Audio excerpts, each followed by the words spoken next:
Ladies and gentlemen, welcome to the Ringside Wrestling YouTube channel. This is Joel Perez here of course, the Ringside Wrestling YouTube channel, and we're here for your Monday Night Raw review. Hold up, your official Monday Night Raw review. Almost forgot that one because this is the official place for all of you to get your Monday Night Raw review. And before we start the video here, or before we start the official review, I would like to bid everybody an apology because there's going to be some shortcomings of this video due to the fact that during Monday Night Raw, I was at a fucking baseball game. Yes, I was watching the Mets versus, I don't know baseball, so I can't tell you the fucking name of the team, but versus the team from St. Louis, whoever the fuck they are, because I don't know baseball. And to be quite honest with you, I was watching Monday Night Raw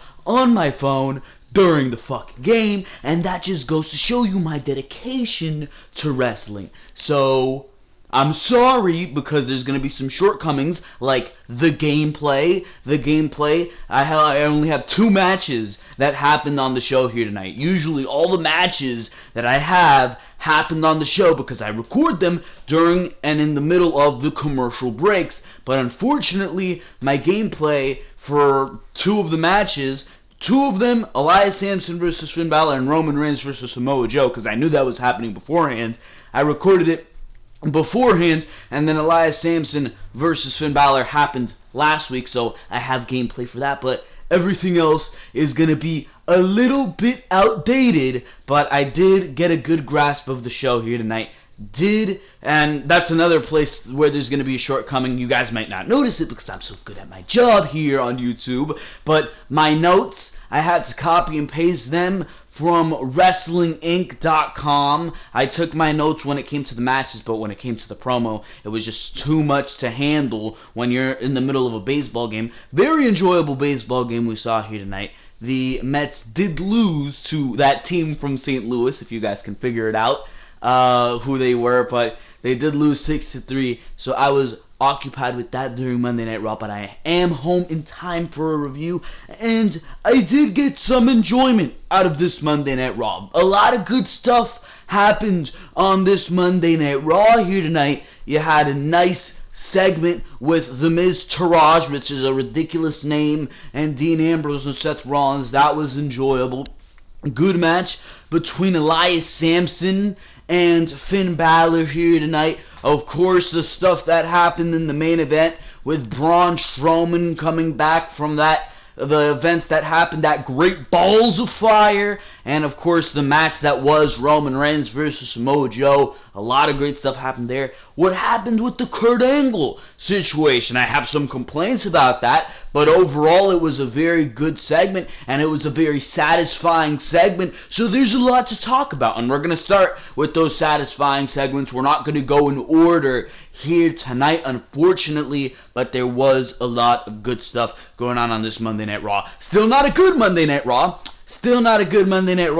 A lot of bullshit. The cruiserweights who are being treated like absolute garbage. The women who really aren't doing anything too exciting. And there's just low points of the night where you're just sleeping. Of course, the overabundance of commercial breaks. The feeling of Monday Night Raw overall with the commentary and the same look. The monotonous look of that red. That just brings fucking sleep to your eyes. Of course, there was that here tonight on Monday Night Raw, but not as bad as the usual Monday Night Raw. I might be a biased source. Maybe some people thought that this show was awful. Leave your comments down in the comment section below, because I know during this, while I was watching Monday Night Raw, I was in a field of excitement. I was at a baseball game, people cheering, a lot of excitement over there.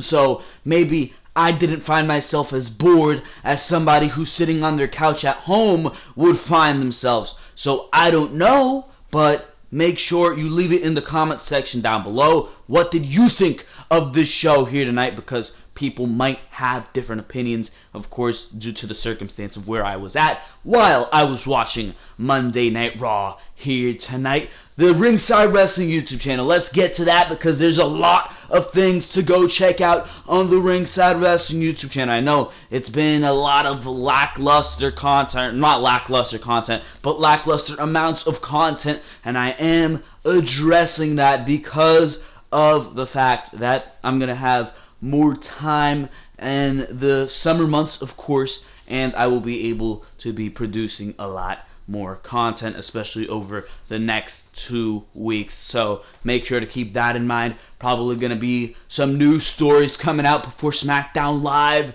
goes on the air tomorrow night, so make sure to stay tuned for that. And the best way to stay tuned for that is by subscribing to the Ringside Wrestling YouTube channel. You're getting the bang for your buck when you subscribe to the Ringside Wrestling YouTube channel, despite the fact that you don't even have to spend the buck. All you need to do is extend that finger and click on that subscribe button, ladies and gentlemen. Very, very easy to do so. You're getting everything concerning the WWE Monday Night Raw and SmackDown reviews for last week. We haven't missed a single Raw or SmackDown review for over a year, or not over a year because we haven't been doing Raw and SmackDown reviews for over a year, but since August 22nd or 21st, the night after SummerSlam last year, where I was actually at Monday Night Raw and wasn't going to do a review because I got home at 2 in the fucking morning, bro. But ever since that night, I have been doing Monday Night Raw reviews non-stop each and every single night.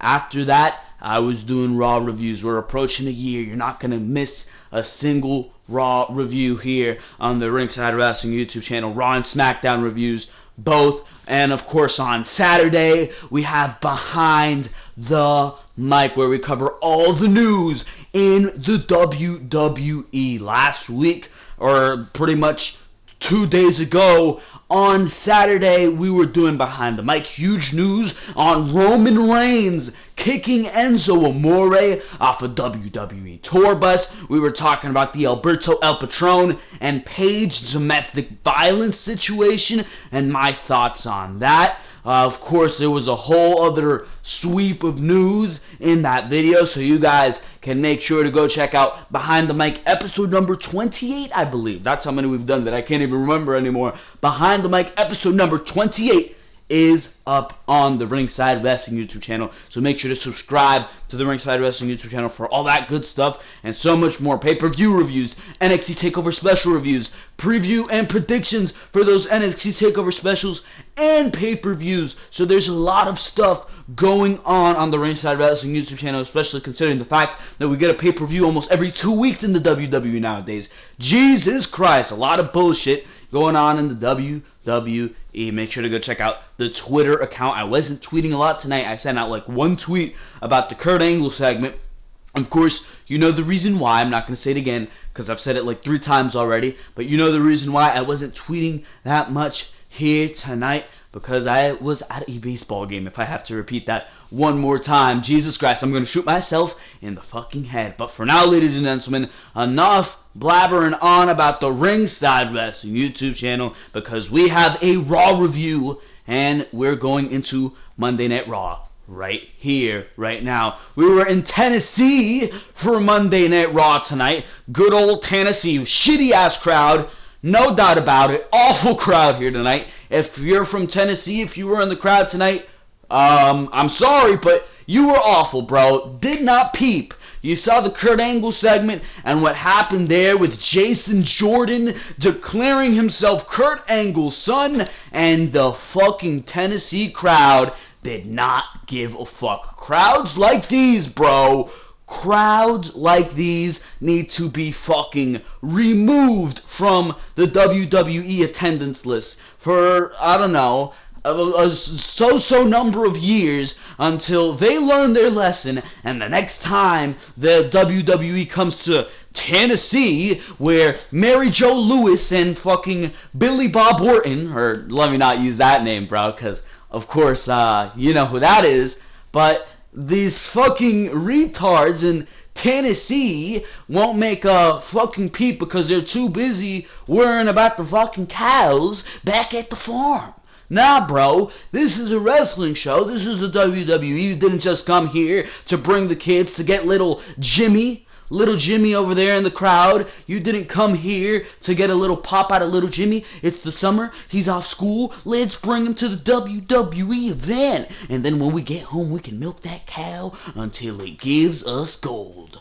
Nah, bro, that's not how it works. You got to fucking go to these shows and do your job as a member of the crowd and make some fucking noise. Something that I did not hear here tonight when we were watching Monday Night Raw. Very, very unfortunate. But let's talk about the Kurt Angle segment.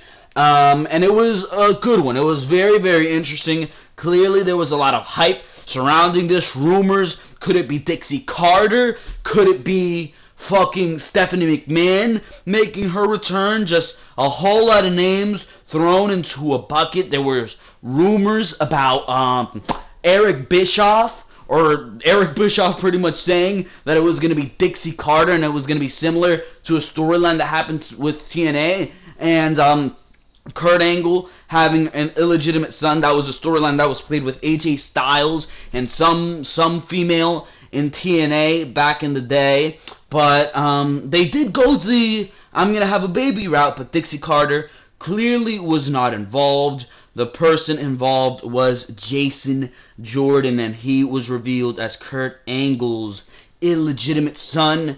Angle, of course, came out here tonight. He apologized to WWE for being such a distraction over the past few months. He says recently he found out that an action from his past had a serious consequence as it changed his life.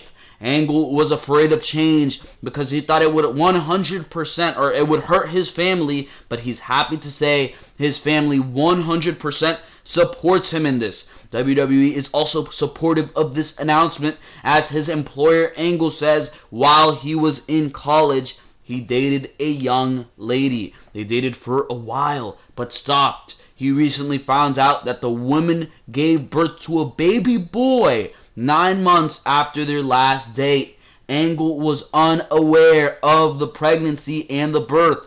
The baby boy was put up for a closed adoption and taken in by two loving parents that taught him American values. Angle says, I don't mean to brag, but he did brag about how good the kid was at sports. In high school, he pursued a wrestling career in college and went on to become a WWE superstar.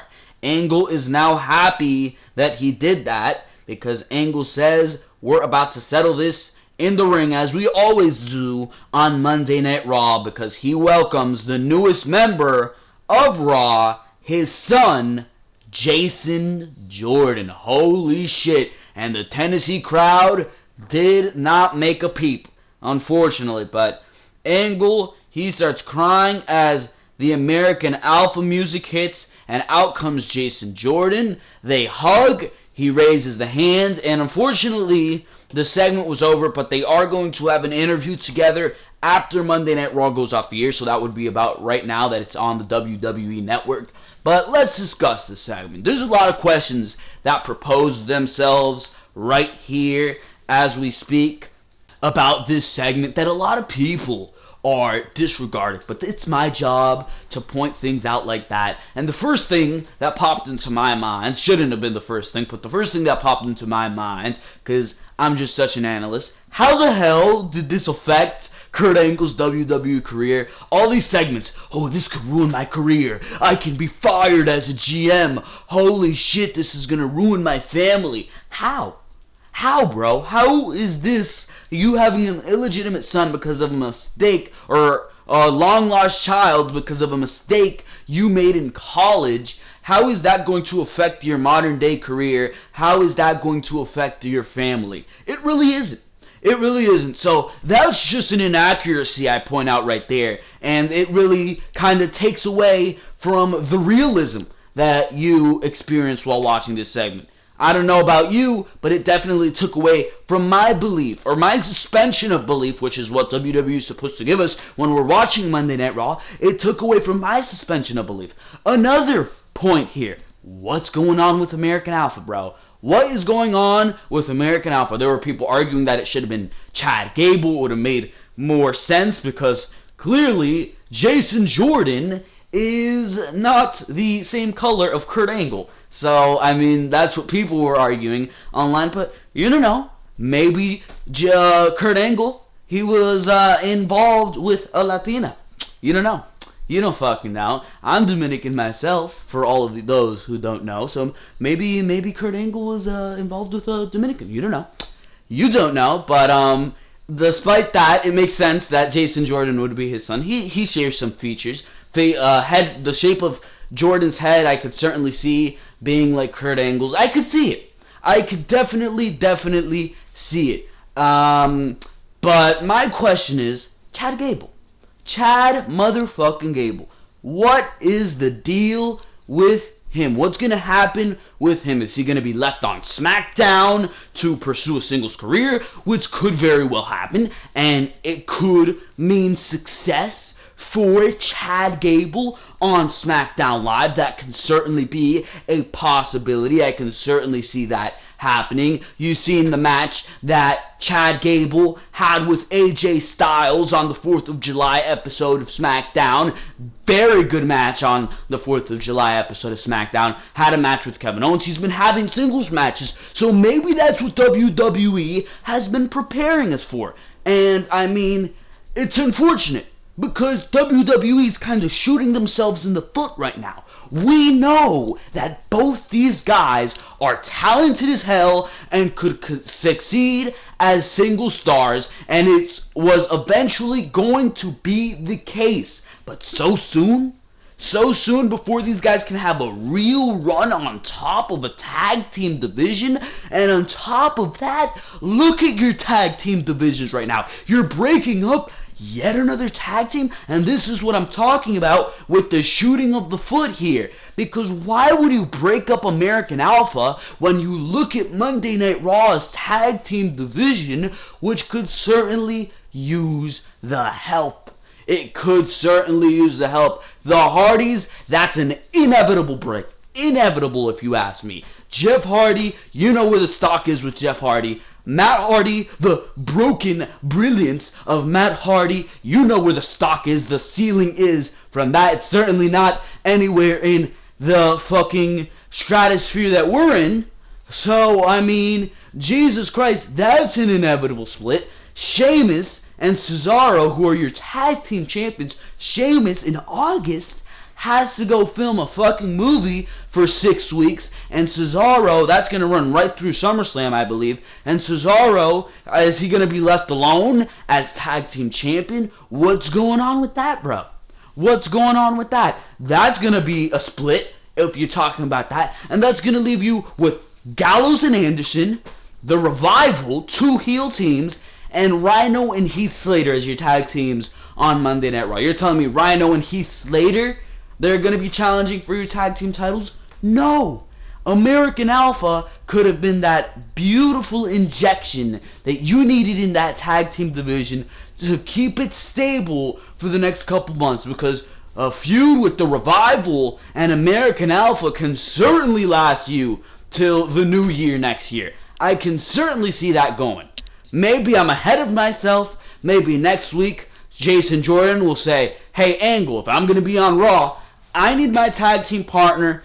Gable will be signed in, and things will go the way they need to go, and they'll become a tag team, and they will give that tag team division of Monday Night Raw a nice injection. Because as far as I'm looking at it right here, your tag team division on all 3 brands are absolutely hurting right now. They absolutely are hurting on all 3 brands. NXT, Raw, and SmackDown. I just discussed what the situation is on Raw.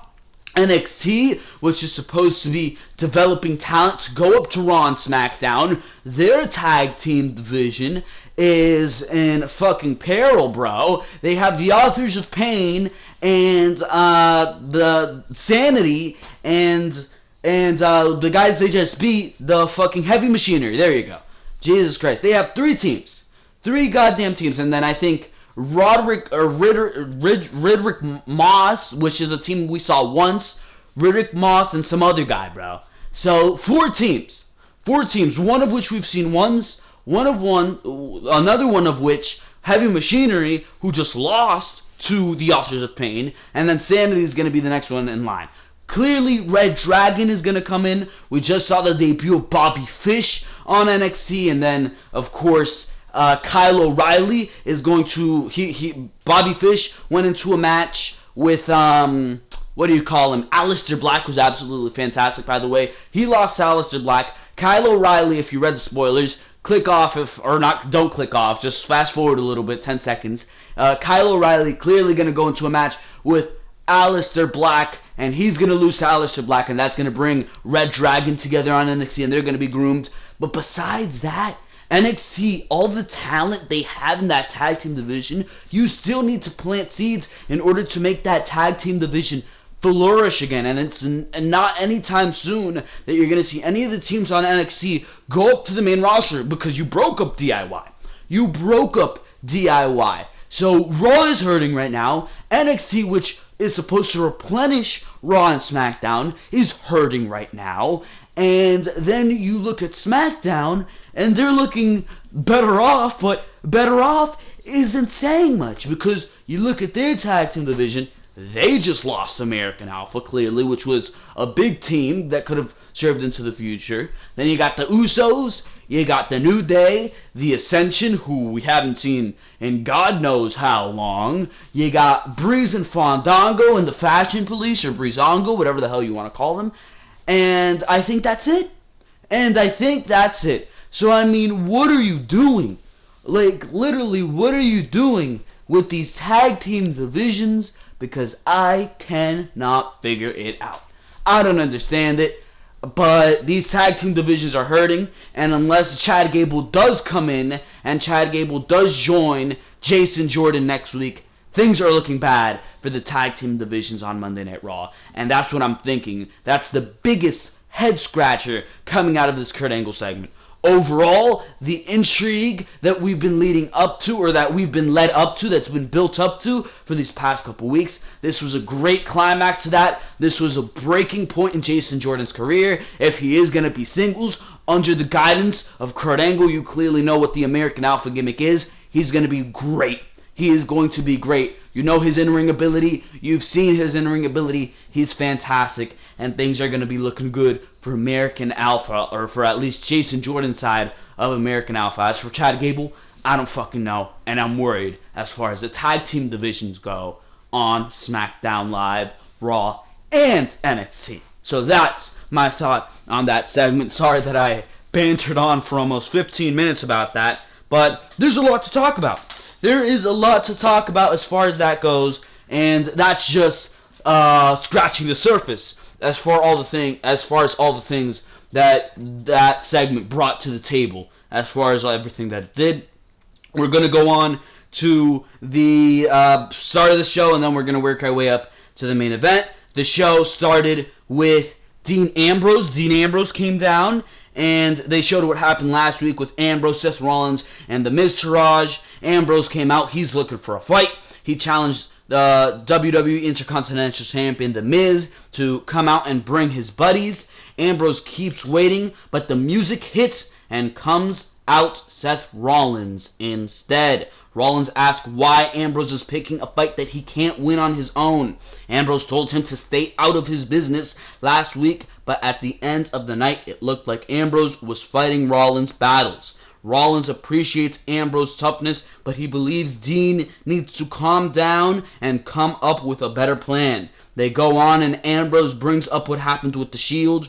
Rollins, he finally apologizes. After 3 years, he finally apologizes for hitting Ambrose, stabbing him and Reigns in the back. He lives with what happened every single day, but he says he's moved on. Rollins turns his back and dares Dean Ambrose to hit him. He's like, you know what? If my words cannot fix this, because Ambrose like, yo, you're saying the things are coming out of your mouth, but I can't hear them. They literally mean nothing, is what Ambrose is saying. So Rollins is like, you know what? I'm going to let my actions speak louder than words. He turns his back. He's like, you know what? Get your revenge. Hit me.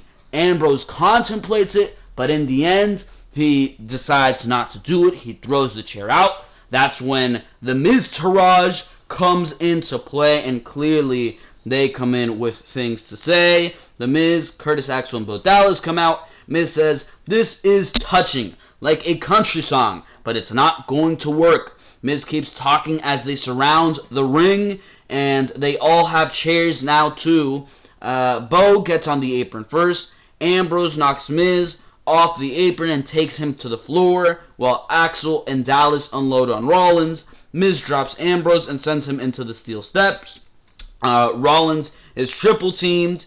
Axel and Bo Dallas hold Rollins while Miz drops him face first into a steel chair with the skull-crushing finale. Of course, the fans, the casuals in Tennessee, they boo as the Miztourage stands tall in the middle of the ring. They leave, but stop to smack Ambrose with the chair on the way out.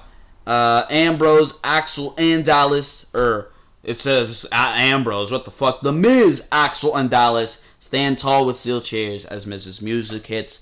Decent segment there. I loved how they brought up what happened with the Shield when it was Ambrose and Rollins. That was a very, very good segment and a decent way to start off Monday Night Raw. Still don't understand why they started off Monday Night Raw with this. Really makes no sense to me, but they did, so whatever. But very good segment when Miz and Rollins, or fucking Ambrose and Rollins, there you fucking go, Jesus Christ. When Ambrose and Rollins were discussing the past, but when the Miz came in, it was decent. I like how they're bringing in the brutality here with the steel chairs. Again, Bo Dallas and Curtis Axel getting a prime spot on television. Of course, that brings a smile to my face. So a lot of good stuff happened in this segment.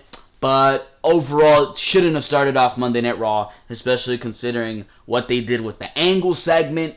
Enzo and Cass had a pretty good segment, and Enzo and Cass started off Monday Night Raw last week. So I don't know what happened there. But overall, a decent segment.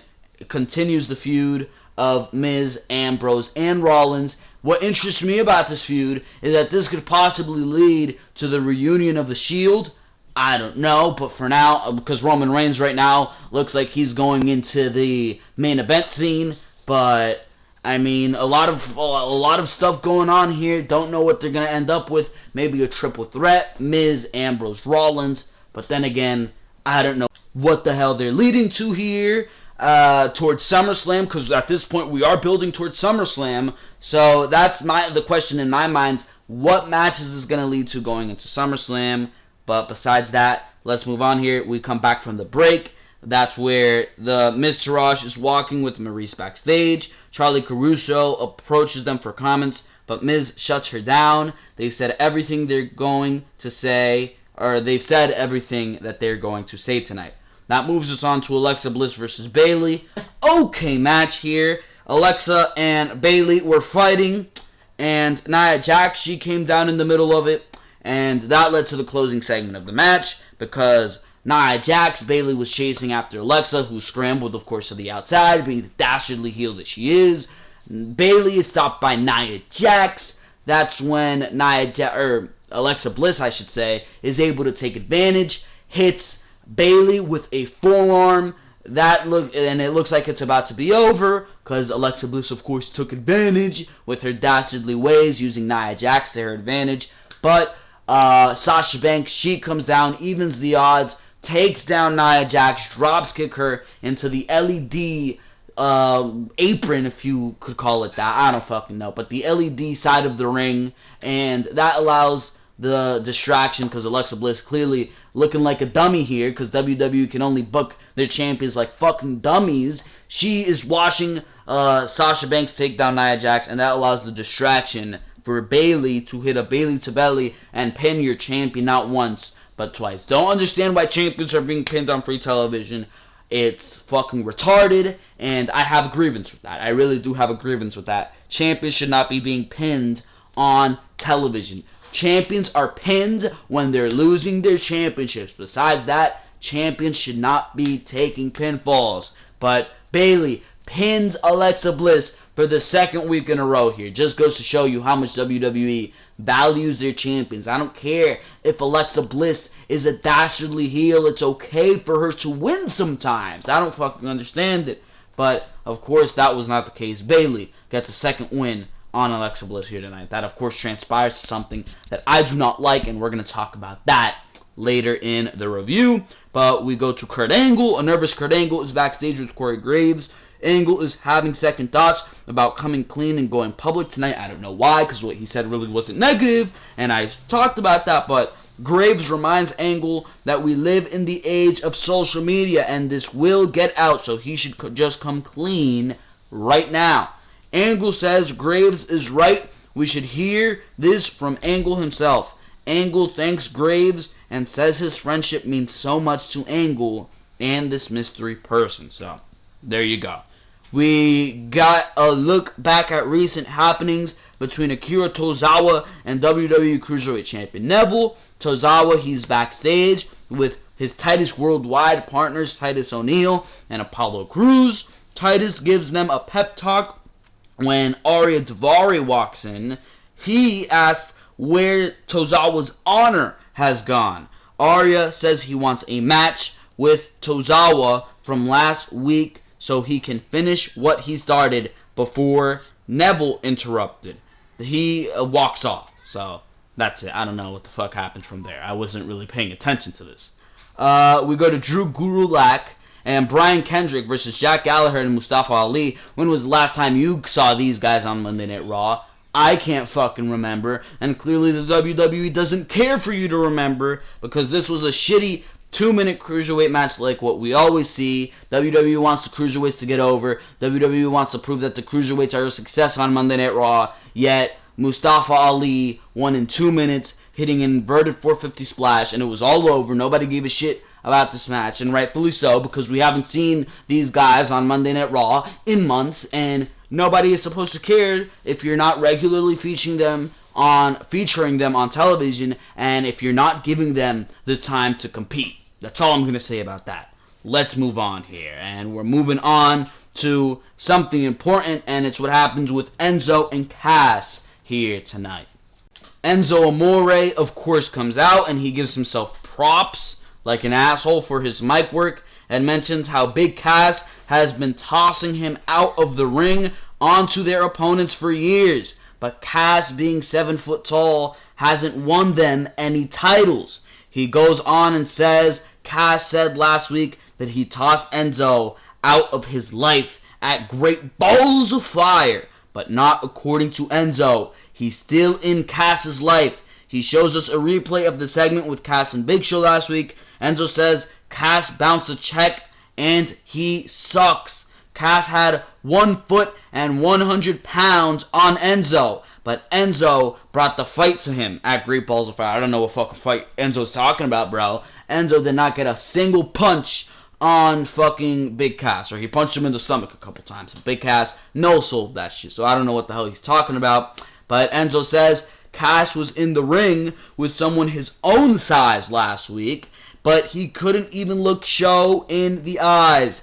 Enzo says Cass folded like a lawn chair when the going got tough. Enzo goes on, but the music interrupts, and out comes Big Cass to his new generic theme.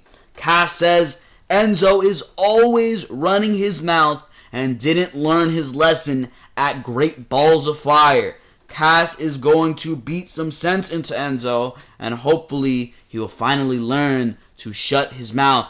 Cass, of course, marches to the ring as Enzo waits, and Enzo, like a fucking heel, I don't know why he would do this, but he fucking leaves the ring as Cass enters. He rolls out. Enzo goes over the barrier. He finds a fan with an Enzo wig on, a little kid with an Enzo wig on, and brings him over to watch the match with him, because he had a steel chair, or he got a chair. He sat down with the fan, and the music, of course, hit, and the Big Show came out. What the fuck am I saying here? The music hit, and the Big Show comes out, because Enzo, he was like, you're about to see what's about to happen to you, Cass. So the Big Show comes out. Enzo, he taunts Cass as Big Show makes his way to the ring, and that's where things got serious. Cass stares at Big Show as he heads to the ring, and Cass nails Big Show with a big boot as Show is on the apron. He hits him with the headbutt. Show pulls Cass out of the ring and sends him into the barrier. Show launches Cass into the barrier again. Huge launches by Big Show. Show with more offense and another toss into the barrier. He continues to punch Big Cass, but Cass fights back and drives Show into the barricade. He starts hitting Big Show with huge right hands, left, right, left, right. Show starts to fight back, of course, and launches Cass into the apron. Show scoop slams Cass on the floor, hits him with the huge power slam. As Enzo looks on, Show brings Cass into the ring and delivers a big chop while he's on his back. Show climbs in, but Cass shoves him back into the ring post. Cass with another shot into the ring post. Cass pushes Show into the ring and kicks him right in the fucking face. Cass mounts Show with strikes now. Cass keeps control and in comes Enzo, but of course Enzo meets a fucking big boot right to the face, and Cass stands tall as the fans boo. Cass marches to the back as Show slowly gets to his feet, and Show looks on as Cass stops to turn around and stare back at him.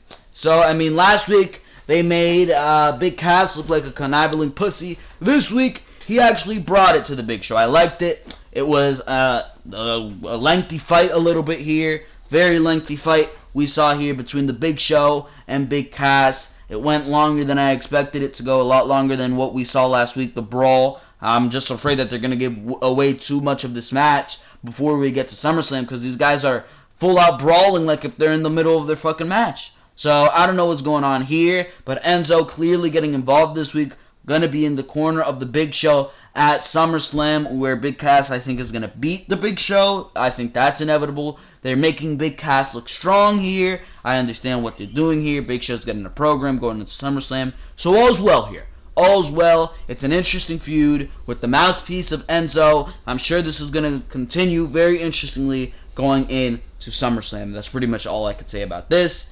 For now, let's move on here. And we move on to Roman Reigns in a backstage segment. He's warming up when Charlie Caruso approaches him for comments. Reigns says the stakes are high tonight, but that's when he does his best. Reigns says he will beat Samoa Joe tonight and go on to Brock Lesnar at SummerSlam, which means he will be the next Universal Champion. Hopefully not, bro. Hopefully not. We come back from commercial break after that segment, and Seth Rollins is with Dean Ambrose backstage. They review arguing about what happened earlier with the Miztourage. Kurt Angle comes in and says next week they can have any two members of the Miztourage. Ambrose says they're taking on all three, and of course Seth Rollins agrees. Angle makes the handicap match for next week. So one good thing about this Monday Night Raw that I noticed is that they made matches for next week. We got a 2-on-3 match between Ambrose, Rollins, and the Miztourage. We have I don't want to talk about it just yet, but there's a match going on next week. Elias Samson versus Finn Balor is going to be no DQ match, but there's a match going on which I want to wait till we get to the segment. But we go to Elias Samson versus Finn Balor. This was a decent match until it came into a dramatic conclusion. Elias Samson hit Finn Balor honky tonk man style, bro. Hit Finn Balor in the fucking head with a guitar to end the match by DQ. Jesus Christ. What a fucking shot by Elias Samson right to the head of Finn Balor. Last week, Elias Samson got pinned by Finn Balor. Ain't gonna happen this time, bro. Okay match what they were doing here, but it came to a fucking dramatic halt, bro. Fucking guitar right to the head of Finn Balor did Elias Samson get. But after this match, Mr. Eater of Pins, Bray Wyatt, who actually has 2 pins over Seth fucking Rollins, bro. Not Seth freaking fucking Rollins, if you ask me, but Bray Wyatt appears on the big screen, and he laughs. What could be so funny, Bray? I don't understand. He laughs at Balor. Wyatt says he needs to satisfy his soul. He needs to inflict pain on Balor. He feels the need to punish Balor and will enjoy every second of it. Why Bray Wyatt is targeting Finn Balor, I have no idea. That's the problem with Bray Wyatt's feuds. There's no motivation behind his feuds. What motivation does Bray Wyatt have to go after Finn Balor? What motivation does Bray Wyatt have to go after Seth Rollins? Even when the Randy Orton Bray Wyatt feud started on Smackdown, people were wondering, why are these guys feuding? They give Bray Wyatt no purpose whatsoever in the feuds that he goes into. If he's going into a feud, you need to justify why. Is this for positioning on the locker room? Is this for world title belt? It doesn't make sense. It doesn't make sense at all. He just appears on the Titantron and he says, I don't like you, I'm gonna fucking inflict pain on you. What does that mean? What does that mean? You better give this feud some fucking justification. And a problem with the Finn Balor feuds, he doesn't address his opponents. They do not give him an opportunity to address his opponents. Finn Balor has not cut one promo on Elias Sampson saying, you know what, Elias? Fuck you, I don't like you. They just go into random matches. What the fuck is that? But next week there will be a no DQ match between Elias Sampson and Finn Balor. So this feud is going to continue. We're going to get that match 3 weeks in a row, and it's going to look pretty decent next week on Raw. That's going to be a pretty good match if you ask me.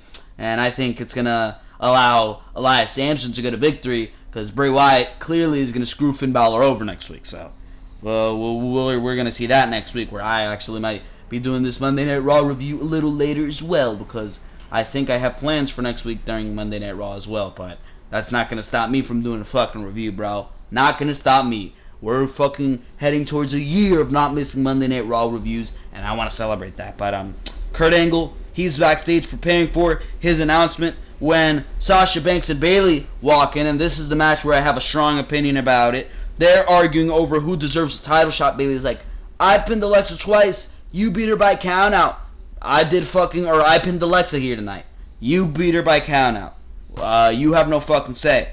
Angle, he retardedly makes Bayley versus Banks for next week, with the winner going on to face Alexa Bliss at SummerSlam. I mean, what the fuck?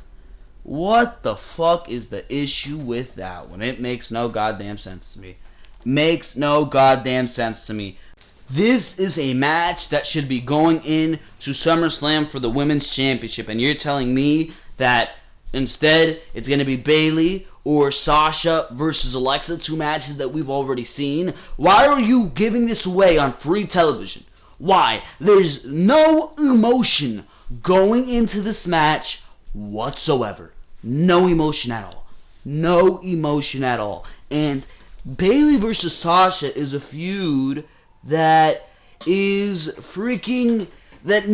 emotion and investment. And if you're just going to throw this on Monday Night Raw like it's nothing, probably the biggest match that you can do on your women's division right now is being thrown away for nothing. And that, if you ask me, is watering down the entire women's division. So hopefully we get some twist or turn here that causes this match to be thrown out the window before it even begins, because this is not a match that should be watered down. This is not a match that should be given away, because this is a match that in the future could be a big one for the women's division. And it could have been the match you built going into SummerSlam. It should have been the match you built going into goddamn SummerSlam. But clearly WWE are half-witted idiots. The people booking Monday Night Raw, half-witted idiots, don't give a fuck about what the crowd thinks, and they're clearly going to go with what justifies them, and what justifies them is fucking giving these women a shitty match at SummerSlam, because they don't give a fuck. Because they don't give a fuck. They really don't. And, I mean, Alexa versus Sasha, which is the match I think is going to go into SummerSlam next week, it's going to be a good match, but there's not as much investment, there's not as much storyline as what could have been there if you would have gone with Sasha and Bayley, if you ask me. But for now, we'll discuss this more next week. We're going to discuss this more next week, because for now, I want to keep this Monday Night Raw review short, because I am fucking tired. I am fucking tired as hell, but We see footage of the Revival attacking the Hardys last week. Charlie is backstage with Scott Dawson and Dash Wilder. They talk about attacking the Hardys because they're the Hardys, or because they're the Hardys. They say we attack the Hardys because exactly that, they're the fucking Hardys. And they say that they're going to do it again this week, and that leads us into the match later on in the night. But Akira Tozawa versus Arya Daivari. Nothing of interest happened for me in this match. I didn't even pay attention, so I'm not even going to cover it. Go figure it out. If they fucking have footage on WWE, go figure it out. We go to the Hardys versus the Revival. This was a very good match, and it disappoints me as well, just like Sasha and Bayley, because this is a match that could have gone into SummerSlam as well, and it probably is going to go on to SummerSlam. It probably is going to go on to SummerSlam, but now you have me in a tilt-a-whirl, just like you do with a lot of these feuds, like you do with Miz, Ambrose, and Dean, and the Miztourage. I don't know where that feud's leading. This women's shit, don't know where this is leading. This feud, I don't know where this is leading, because right now, Sheamus and Cesaro, they're your tag team champions, and right now the Hardys are getting beaten left and right. They lost to Sheamus and Cesaro, lost to Gallows and Anderson, and they lost to the Revival. So the Hardys, the guys you thought would carry the titles into SummerSlam, have been beaten left and right. Are they going to turn broken before SummerSlam? Because you know they're turning broken. You know they're turning broken, but this was a very good match between the Hardys and the Revival. It was classic Revival here tonight, as they should be. The match tonight kicked off where they left off, but before Wilder got injured, or was it Dawson? Or Wilder got injured, but I mean, you have to wonder where they're going with this feud. In the end, the Revival did win, knocking Matt off of the turnbuckle, and that allowed, I believe, Wilder to hook the tights to pin the Hardys. So, I don't know what's going on here. He pinned Jeff. But I don't know, bro. I do not know where they're going with the storyline. Really do not understand. But it's interesting. It's interesting nonetheless. The Revival and the Hardys feuding right now on Monday Night Raw. We go to Charlie Caruso. She's backstage with Samoa Joe for comments on tonight's main event. Joe, of course, got a monstrous promo. Didn't take notes on it. This is the fucking Wrestling Inc. notes, which cut down on this shit so fucking hard. I would have gave you a passionate fucking speech or a passionate verbiage of what Samoa Joe said. But let's see what they wrote here. They said here, if I can fucking unlock my phone, Jesus Christ, here we are. Joe says, he showed the world last month that he does not fear Brock Lesnar, then came within inches of beating him at Great Balls of Fire. He gives Roman Reigns props, but says Reigns will learn that Joe is more than an obstacle. He is a force of nature that will blow through Reigns on his way to the beast. Joe guarantees that the third time against Reigns will be a charm tonight, because this is the time that takes Joe to SummerSlam. Joe then walks off.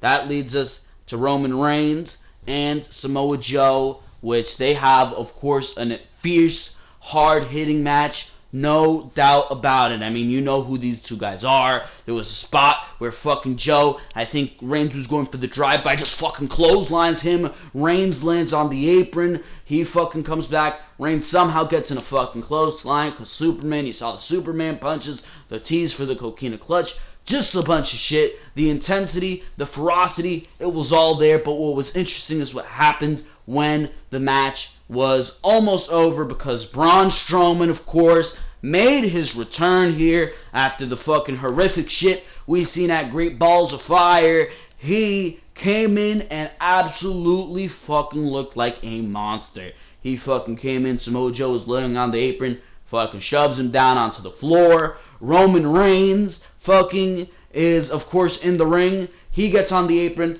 Reigns, right hand, and of course, because Reigns is the big guy, the big dog, he fucking knocks Braun off the apron, but Braun quickly takes advantage, fucking starts beating the shit out of Roman Reigns. I think he sent him into the fucking turnbuckle. He hits the fucking power slam on Roman Reigns. Just absolutely great brawl by Roman Reigns and Braun Strowman. But Braun Strowman, of course, stood tall. Samoa Joe came in. He tried to fucking battle Braun Strowman, and I didn't like this, but I mean, the justification is that they've just been through a grueling match, so Braun Strowman has the advantage. So they start brawling. Samoa Joe knocked down by Braun Strowman. Huge clothesline. That leads Roman Reigns and Braun Strowman back into the ring. Braun Strowman clothesline at the turnbuckles on Reigns. Samoa Joe comes back in. He gets hit with the clothesline by Braun Strowman, but Samoa Joe, he locks in the coquina clutch, gets on the top rope, hangs on Braun Strowman like a monkey. Strowman's almost out. Reigns hits the Superman punch, but that knocks Strowman back into the ropes, where Joe gets a release of the coquina clutch, and that allows Braun Strowman to take advantage. Power slam to Reigns, power slam to Samoa Joe. That lays out Samoa Joe, and as he looks like he wants to drag away Roman Reigns, security comes down, because obviously after what Roman Reigns did to Braun Strowman, he's going to want revenge, but he hits another power slam to Roman Reigns, and that ends off the night. So clearly, Braun Strowman is back, and clearly, like I predicted months ago, this is going to lead into a fatal four-way at SummerSlam. It's going to be one of those things. There was no result to the match, so instead of facing one guy, you're going to face all three. Ha ha ha. Creative genius. So, clearly, we're going to get that match going into SummerSlam, and I'm excited, bro. I'm excited because at least the Universal Championship picture is looking pretty awesome on Monday Night Raw. We got a great match between Samoa Joe and Roman Reigns, matches that really are pay-per-view worthy, but we're getting them on free television. Don't know why, but I mean, this is leading into SummerSlam, and it's looking, at least for the Universal Championship picture, pretty damn good. For now, ladies and gentlemen, that has been your Monday Night Raw review. I hope you enjoyed every single little thing that you heard here on the Ringside Wrestling YouTube channel. Long day here on the Ringside Wrestling YouTube channel, but it is over. Monday Night Raw review closed. Make sure to go check out all the other content on the channel. Like I said at the beginning of the video, Raw and Smackdown reviews for last week are up, and of course Behind the Mic episode number 28, where we're talking about Roman Reigns kicking Enzo Amore off a WWE tour bus. What is the deal with that? Make sure to go watch Behind the Mic to find out. Of course, subscribe to the Ringside Wrestling YouTube channel for everything pertaining to the WWE. And of course, if you enjoyed what you heard here, make sure to like the Ringside Wrestling YouTube channel. Make sure to go check out the Twitter page. Didn't tweet much tonight because for the millionth time I was at a fucking baseball game. But make sure to like this video, check out the Twitter account, and comment what you thought of Monday Night Raw, because your opinion is highly appreciated. So make sure to leave your comments down in the comment section below for what you thought of Monday Night Raw. For now, ladies and gentlemen, this has been Joel Perez, and this has been the Ringside Wrestling YouTube channel. So I hope you enjoyed every single little thing that you heard here, because for now, I am out of here. Thank you very much for watching this video. I'll see you next time, tomorrow, on Smackdown Live, or maybe even a little earlier than that, because I might be dropping a news story. Whatever the hell type of news comes out tomorrow, I might be dropping some bombshell news on you, so make sure to stay tuned for that before SmackDown Live tomorrow. Best way to do that, subscribe. So I'll see you tomorrow night, definitely for SmackDown Live, maybe for a little extra video. For now, goodbye.